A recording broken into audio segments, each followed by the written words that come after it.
They said it could not be done. They said the giants had fallen, that the golden era was over, that Bayern Munich were finished.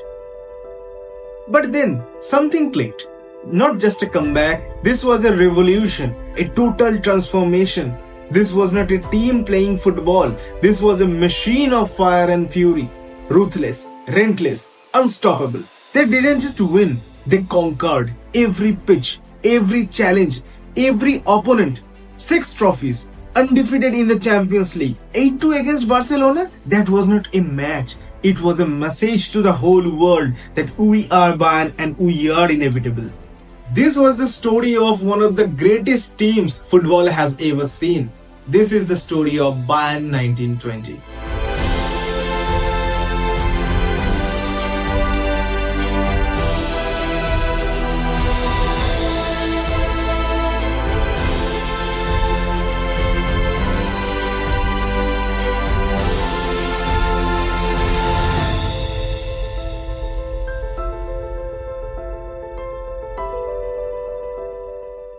2019 Bayern Munich ने अपना 29th Bundesliga trophy जीत लिया था। Although इस season का जो Bundesliga campaign था वो हमारे लिए बहुत ज्यादा कन्विंसिंग नहीं था।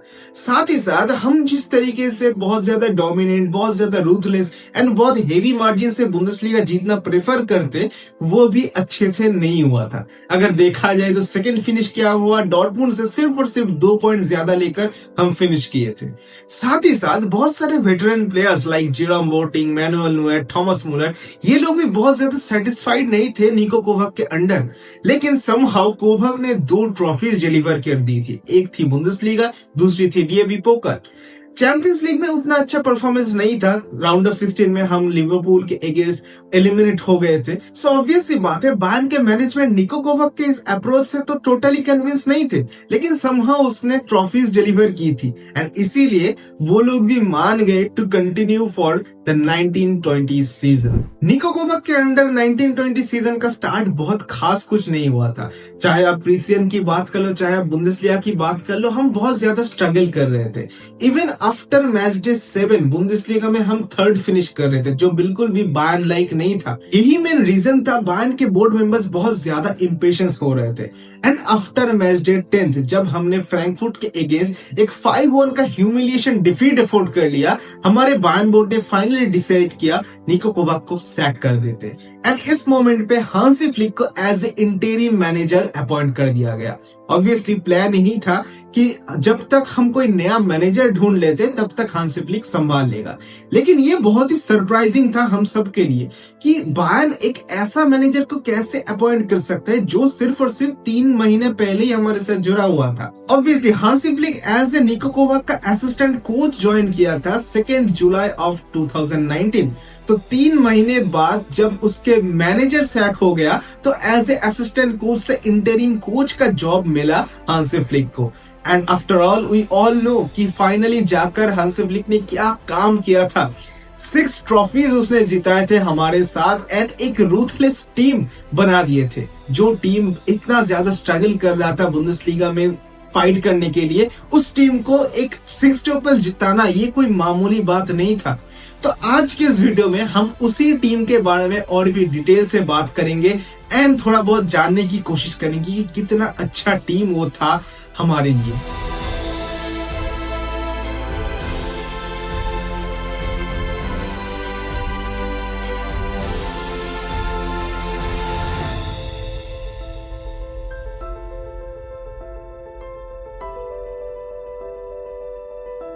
1920 सीजन की अगर स्क्वाड डेप्थ की बात करें तो ऑब्वियसली वी ऑल नो कि कितना बढ़िया स्क्वाड डेप्थ हमारे पास था, ऑब्वियसली जो कि अभी फिलहाल नहीं है।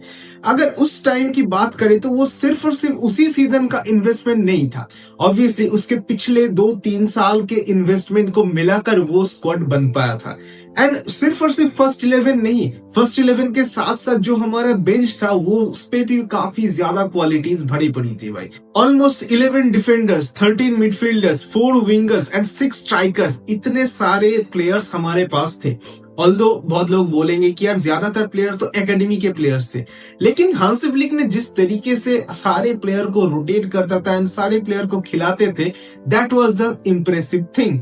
आई मीन आपके पास ज्यादा प्लेयर्स होने की जरूरत नहीं है, लेकिन आप अगर सही प्लेयर को सही मोमेंट पे सही टाइम से यूज करते हो, तब जाके भाई आप कम प्लेयर के साथ भी एक अच्छा हेल्दी स्क्वाड बना सकते हो। और यही सही काम हांसी फ्लिक ने करके दिखाया था बायर्न के साथ भी। अगर ट्रांसफर्स की बात करें तो बहुत सारे बड़े बड़े नाम हमारे इस सीजन क्लब से जा रहे थे। क्लब लेजेंड आर्यन रॉबिन जो कि रिटायर कर चुके थे, क्लब लेजेंड फ्रैंक रिवेरी जो कि फ्योरेंटीना जा रहे थे एक फ्री ट्रांसफर पे, रफीना वापस अपने कंट्री ब्राजील के क्लब फ्लेमिंगो में जा रहा था, हामेस रोड्रिगेज का लोन स्पेल खत्म हो चुका था हमारे साथ, तो फिर वो फिर से रियल मैड्रिड बैक कर रहा था, मैट हुमल्स को हमने बेच दिया था डॉर्टमुंड को, एंड रेनेटो सैंचेज को भी हमने लेल को बेच दिया था, और भी छोटे मोटे कुछ ट्रांसफर्स हमने किए थे। लेकिन तुम एक अंदाजा लगा सकते हो कितने बड़े बड़े नाम इस सीजन हमारे क्लब से निकले थे। तो ऑब्वियसली यार स्क्वाड के डेप्थ बढ़ाने के लिए हमें ट्रांसफर्स चाहिए थी, एंड साइनिंग्स भी हमने करी है। सबसे वैल्यूएबल साइनिंग जो हमने इस सीजन की थी that was Lucas Hernandez. Lucas Hernandez को हमने 80 मिलियन में खरीदा था एटलेटिको मैड्रिड से, which was our most expensive signing in this particular season. उसके बाद हमने बेंजामिन पेवर्ट को खरीदा स्टुटगार्ट से 35 मिलियन पे, एंड उसके बाद हमने दो बहुत ही अच्छा लोन साइनिंग्स की। एक था भाई हमारे जो फिलिपे कुटिनो जो कि बार्सिलोना से हमारे पास आए थे लोन पे, एंड साथ ही साथ इवन पेरिसिच जो कि इंटर मिलान से आए थे हमारे पास लोन पे। ये दो जो लोन डील हमने की थी, हमें लेटर ऑन पता चला कि कितना बढ़िया तरीके से इन दोनों का इम्पैक्ट था हमारे थ्रू आउट दिस कैंपेन पे। तो तुम समझ सकते हो कि जिस हिसाब से हमने ये स्क्वाड बिल्ड किया था पिछले 2-3 सालों से, वो एक मेजर रोल भाई होल्ड करता है हमारे 1920 सीजन के इस सक्सेस में।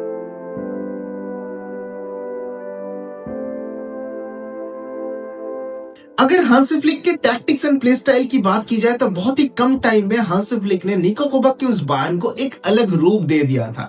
और इतने कम टाइम में हांसी फ्लिक के जो डायरेक्ट एंड एग्रेसिव फुटबॉल उसने एस्टेब्लिश किया था इस टीम के अंदर, जो अदर बुंदेसलीगा टीम्स के लिए कंप्लीटली अनबियरेबल हो चुका था। जिस हिसाब से हांसी फ्लिक ने इस टीम को एक प्रेस मशीन बना के रख दिया था, जो ओपोनेंट के टीम को बिल्कुल भी सांस लेने का मौका तक नहीं देता था। हांसी फ्लिक ने इवन एक इंटरव्यू में ये भी बोला था कि हमारा मेन टारगेट यही होता है कि जब भी ओपोनेंट के पास बॉल पोजीशन रहता है, हम जल्दी से जल्दी उस बॉल पोजीशन को रिगेन करें एंड काउंटर्स पे जाए एंड अटैक करें। यही हमारा मेन फंडा होता था। अगर अब थोड़ा बहुत डिफेंसिव स्टेबिलिटी पे नजर डालोगे तो हांसी फ्लिक ने पेयर किया था अलाबा के साथ जेरोम बोटिंग को, एंड ऑब्वियसली ये दोनों वेटरन प्लेयर्स बहुत ज्यादा स्टेबिलिटी देते थे हमारे डिफेंस लाइन पे। साथ ही साथ बहुत ज्यादा हाईलाइन फुटबॉल हम खेलते थे। सो ऑब्वियसली बात है हमारे पीछे बहुत ज्यादा फ्री स्पेसेस रहता था जहां से हम एक्सपोज हो जाते थे कई कबार। इवन हमने बहुत सारे गोल्स भी ऐसे कंसीड किए। लेकिन इस मौके पे हांसी फ्लिक ने एक मेजर चेंज किया था, दैट वाज अल्फोंसो डेविस को लाना एज ए लेफ्ट बैक।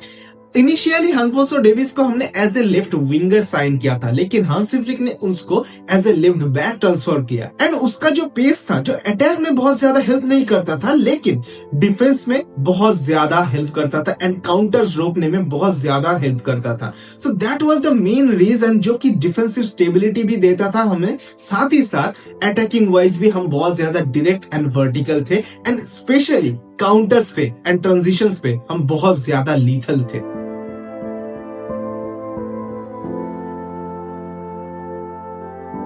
निको कोवाक के अंडर बहुत सारे बायर्न प्लेयर्स बहुत ही अनसेटिस्फाइड थे। खासकर थॉमस मुलर की बात करो, जेरोम बोटिंग की बात करो, इन लोगों को रेगुलर गेम टाइम्स नहीं मिलता था। तो ऑब्वियसली बात है इनके जो ईगोस थे वो भी ड्रेसिंग रूम में बहुत ज्यादा ग्रो कर रहा था, एंड समहाउ परफॉर्मेंस भी अच्छा नहीं जा रहा था।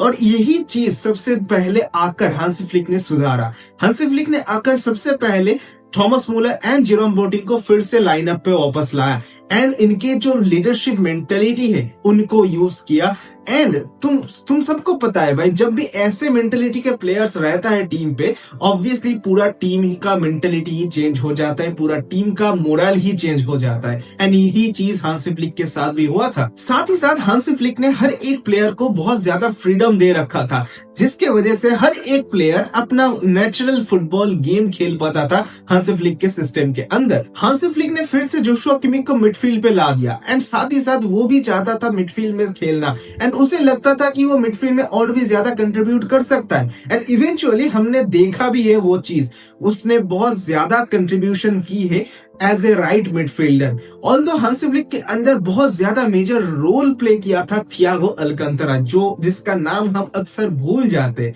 लेकिन बहुत ही अंडररेटेड अगर कोई शाउट होगा जो हमारे इस मिडफील्ड को कंट्रोल किया था तो ऑब्वियसली थियागो अल्कंतरा का नाम आना ही चाहिए। तो जिस हिसाब से हांसी फ्लिक ने सारे मेजर ईगोस को कंट्रोल किए थे एंड सारे प्लेयर्स को एक फ्रीडम दे रखा था जो काफी इंप्रेसिव था एंड हर एक प्लेयर खुश थे हांसी फ्लिक के अंडर खेलकर।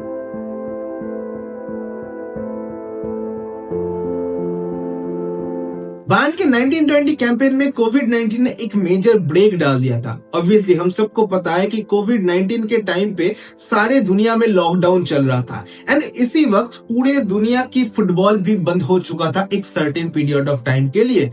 इस मोमेंट पे जब कोई भी फुटबॉल नहीं चल रहा था, तब Hansi Flick and his coaching team ने हमारे प्लेयर्स को एक्टिव रखने की पूरी कोशिश की।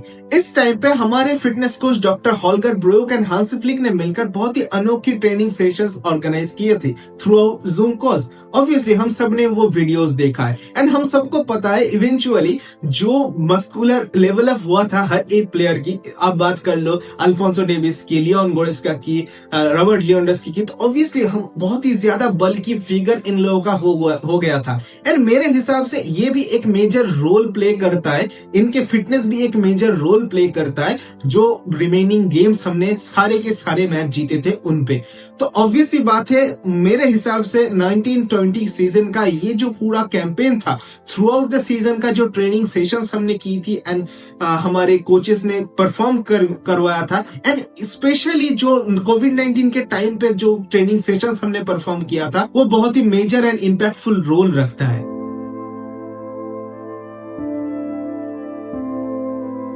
इन the end we all know Hansi Flick की ये बायर्न कितना ज्यादा रूथलेस एंड डोमिनेंट था throughout this season. Obviously बहुत सारे स्टैट्स भी ब्रेक किए थे इस सीजन। हमने बुंदेसलीगा में टोटल 100 गोल स्कोर की थी, जो कि एक अपना ही रिकॉर्ड हमने खुद तोड़ा था। जो एक रिकॉर्ड हमने सेट किया था 1971 पे, वही रिकॉर्ड हमने फिर से ब्रेक किया। ऑल्सो भाई यूरोपियन कॉम्पिटिशंस में चैंपियंस लीग में एक अनबीटन स्ट्रीक पे हम चल रहे थे 2019 से। साथ ही साथ हमने चैंपियंस लीग में 43 गोल स्कोर की थी, जिनमें लियोंडस्की और खुद का 15 गोल्स था। तो ऑब्वियसली तुम समझ सकते हो कि कितना ज्यादा डोमिनेटिंग परफॉर्मेंस हमारा था।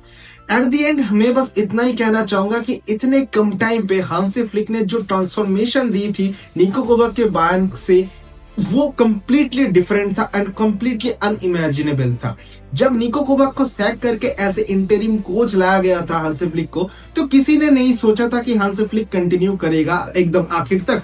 सबने यही सोचा था कि हाँ 2-3 महीना के लिए आ रहा है, उसके बाद कोई नया मैनेजर हम ढूंढ के ला लेंगे। But at the end we all are really grateful to Hansi Flick. जिस तरीके से उन्होंने हमें इतना ज्यादा मेजर अचीवमेंट लाके दिया था, वो हमारे लिए बहुत ज्यादा है। ऑब्वियसली उसके बाद से बहुत सारी चीजें बदल चुका है एंड करेंटली आप कह सकते हो कि हम एक डाउनफॉल पे जा रहे थे। But I don't know, nobody knows कि अगला स्टेप क्या हो सकता है। कोई भी फ्यूचर प्रेडिक्ट नहीं कर सकते, जैसे कि हांसी फ्लिक को भी नहीं पता था, इवन उस टाइम पे हमें नहीं पता था कि क्या होने वाला है उस season. So nobody can predict कि क्या होने वाला है हमारे अगले season. So at this moment we just have to trust our team, trust our managers and trust our players. So that's all from my side. I hope कि ये video तुम लोगों को पसंद आया होगा। अगर पसंद आया है तो please share your thoughts in the comment sections and like कर देना, सब्सक्राइब कर देना एंड थोड़ा हाइप भी कर देना। एनीवेज मिलते हैं किसी दूसरे वीडियो में, तब तक के लिए टाटा बाय बाय एंड मियां सान मियां।